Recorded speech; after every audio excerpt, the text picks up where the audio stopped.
À Fuenmayor, bien que nous ayons la mer un peu éloignée, nous pouvons nous vanter d'un important amiral à qui l'on rend hommage dans la statue qui lui rappelle l'entrée de l'église et d'un petit mais charmant ermitage dédié à la Virgen del Carmen, une dévotion qui est aussi très navigable.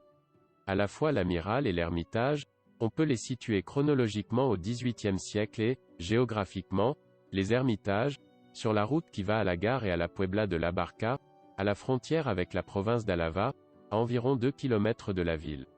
C'est une image très vénérée par les voisins de Fuenmayor, en particulier et historiquement par les femmes, qui entretiennent une fraternité active chargée de nettoyer le temple et de toujours garder l'autel allumé.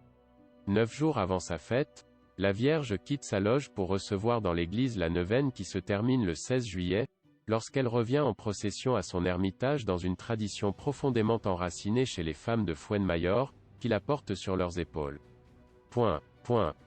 Ces dernières années, il est préparé après la procession, qui commence à 8 heures dans le matin et la messe des chants dans le parc qui entoure l'ermitage, un repas populaire qui, en guise de pèlerinage, devient un jour de fête animée. Et c'est qu'outre sa valeur artistique et religieuse, l'ermitage est un lieu fréquenté de promenade toute l'année, entouré d'un petit parc avec des bancs, des haies et une fontaine.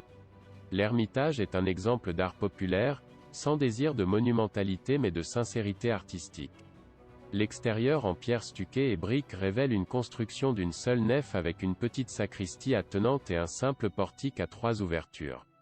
Il n'a ni tour ni jonc, juste une petite cloche qui sonne le jour de la fête.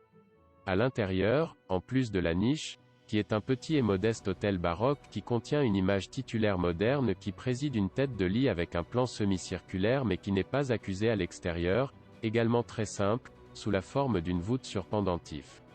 De part et d'autre de l'autel, 2 sculptures en pierre de San Joaquín et San José, père et époux de la Vierge, ainsi qu'un simple crucifix complètent le programme iconographique. Ces 2 gravures, comme l'ancienne Vierge titulaire qui préside à la modeste sacristie, semblent avoir été réalisées, ou du moins retouchées, par un tailleur de pierre et artiste local de la ville nommé Trifon, ce qui est encore un autre exemple du caractère populaire. Ce petit monument local